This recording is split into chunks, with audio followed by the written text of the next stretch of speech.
terdiri dari salasata khusufin, 3 pembenaman bumi. 1 pembenaman bumi di timur, 1 pembenaman bumi di barat, dan 1 pembenaman bumi di Jazirah Arab. Ya. Dan pembenaman bumi di timur dan di barat ini akan menyebabkan peta dunia ini berubah sama sekali. Karena wilayah timur yang terbenam luas sekali wilayahnya. Wilayah barat yang terbenam juga luas sekali wilayahnya. Sehingga nanti yang tersisa tinggal sedikit saja wilayah dari daratan di muka bumi ini. Ya. Adapun pembenaman di Jazirah Arab, dia bukan soal luasnya wilayah, tetapi soal pentingnya peristiwa pembenaman itu. Inilah yang terkait dengan Al-Mahdi.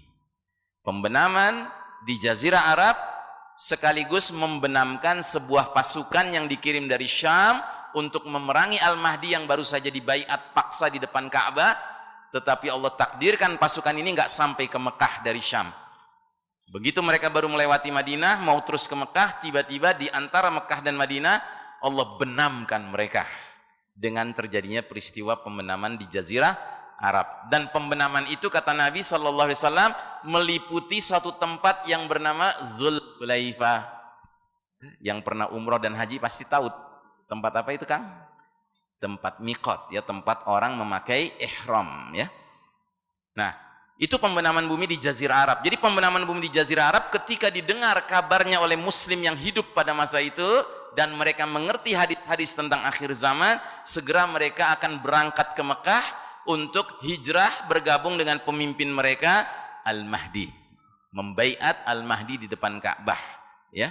Dan kalau Allah takdirkan kita masih hidup di zaman itu, ya, kita sangat diperintahkan oleh Nabi untuk termasuk yang pergi membaiat Al-Mahdi sekalipun harus merangkak-rangkak di atas salju.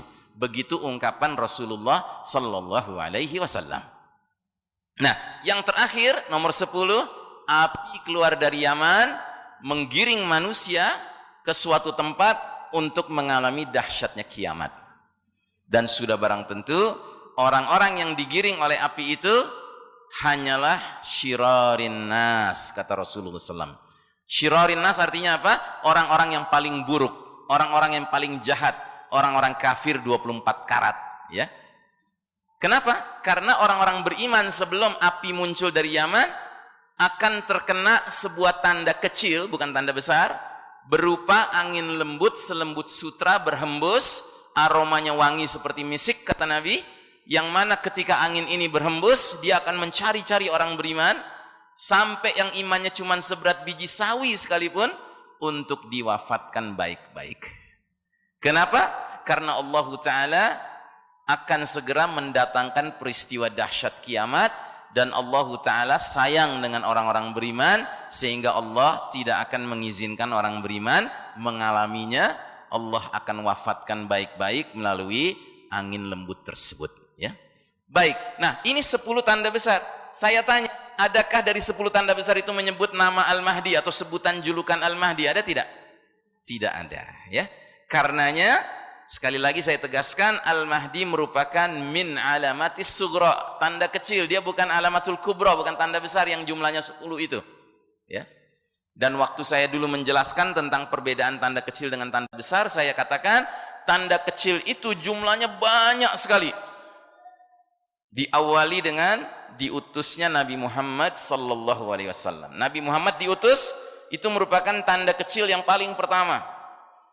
Allah Ta'ala dalam surat Al-Ahzab menyebut Nabi kita sebagai khataman nabiyyin, penutup rangkaian para nabi. Artinya setelah beliau diutus, la nabiyya ba'dah, tidak akan ada lagi nabi setelah beliau. Loh, tadi kata Ustadz, Nabi Isa akan turun lagi. Iya, Nabi Isa akan turun lagi di akhir zaman, tapi tidak lagi dia membawa syariat baru. Dia hanya meneruskan syariat Nabi Muhammad sallallahu alaihi wasallam.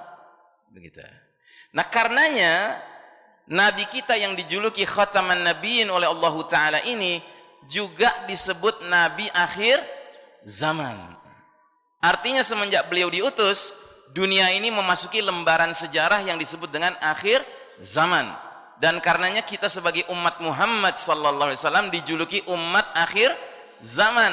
Apa artinya? Artinya we are the last of mankind. kita ini ujung terakhir dari perjalanan umat manusia. Sesudah kita nggak akan ada lagi umat manusia, Pak, Bu. Kita ini umat terakhir di dunia ini. Tetapi dalam sebuah hadis Nabi memberi kita kabar gembira.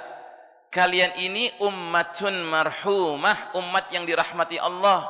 Karena kalian walaupun datang terakhir ke dunia, tapi di hari berbangkit nanti kalian yang paling awal dihisab. Subhanallah, ya. Allah sayang betul sama kita. Makanya kalau kita nggak mencintai Allah, nggak mencintai Rasul, rasanya kurang ajar banget ya. Gitu. Kita udah dipilih jadi umat Muhammad, apalagi umat Muhammad yang mau datang ke masjid lagi. Karena hari ini umat Muhammad ada juga yang doyannya ke diskotek ya, bukan ke masjid. Alhamdulillah kita termasuk yang alergi ke diskotek. Sampai diskotek langsung gatel-gatel badan kita ya. Gitu. Sebaliknya ada orang-orang muslim, umat Muhammad datang ke masjid gatel-gatel. Ke diskotek dia tentram gitu. Ya kelihatannya aja tentram, sebenarnya gelisah gitu.